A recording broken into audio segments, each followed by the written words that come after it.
Hey, I'm Brent, you're watching Steam Culture. Thank you so much for being here. Well, it's winter weather season. That means it is cold. That means it is Christmas. That means steam. That's right, we put together some episodes for you on how steam is used to counteract the cold weather. I really think you're going to enjoy it. Thanks for being here.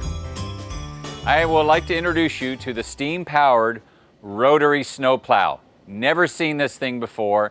It is enormous, and they're a very important part of locomotive and rail history. Now, the steam-powered rotary snowplow was invented by a dentist in Toronto, Canada in 1869, and around 1887 really became popular by Union Pacific Railroad. Now, these things varied in sizes and shape, massive, used steam piston-driven engines to throw snow upwards of 100 feet, and the engine, the output ranged from like 1,500 to 3,000 horsepower. Massive, 11 and 12 foot blade heights, and really powerful. Now, like most steam powered things around the 1950s, when diesel engines really became proficient and efficient, these things fell by the wayside. But if you're watching this video that we're showing you here, there's still steam powered rotary snow plows in action all throughout the world and all throughout Europe. Anywhere there's a lot of snow, you're going to find these rotary snow plows. But when you see them now,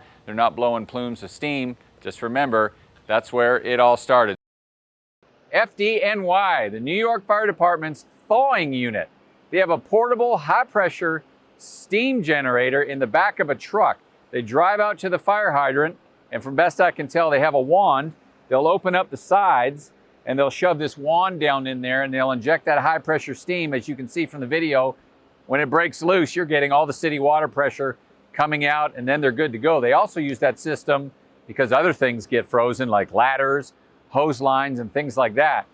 I don't know if this is completely accurate, but I also read, because my next thought was, why don't you just get a blowtorch?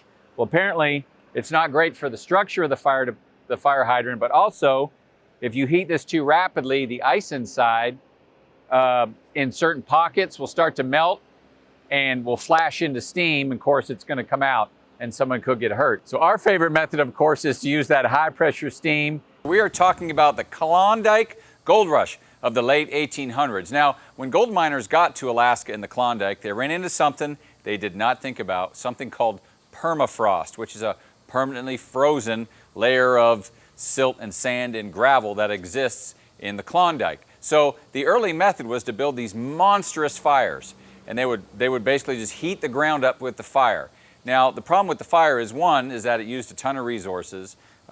Two, it was very inefficient. It only really melted about a foot of what they called muck. They would clear the muck out, then they'd have to build another fire. Now, they were really burning and melting ground going down vertically, and that what ended up being the mine shaft. So once they got to the bottom, you had these fires burning, and it was very dangerous, lots of fumes and stuff like that. So they began to use steam. Now, the interesting thing is this happened by accident. So in 1898, a gentleman by the name of Clarence Berry was using a steam machine, a hoist, to pull some logs in to start one of these huge fires. He had a steam leak in his line, and he noticed that the steam had melted a hole into the frozen gravel layer. Ding, light bulb went off, and let's start using steam. Well, what came out of that is something called a steam point.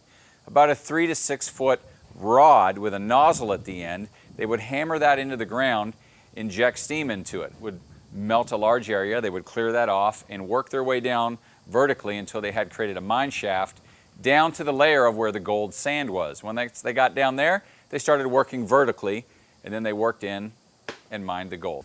And that, my friends, is the story of how steam powered the Klondike Gold Rush of the 1800s. Hope you enjoy those episodes about how steam combats cold weather. Well, Merry Christmas and Happy New Year to you and yours. Thank you so much for being here.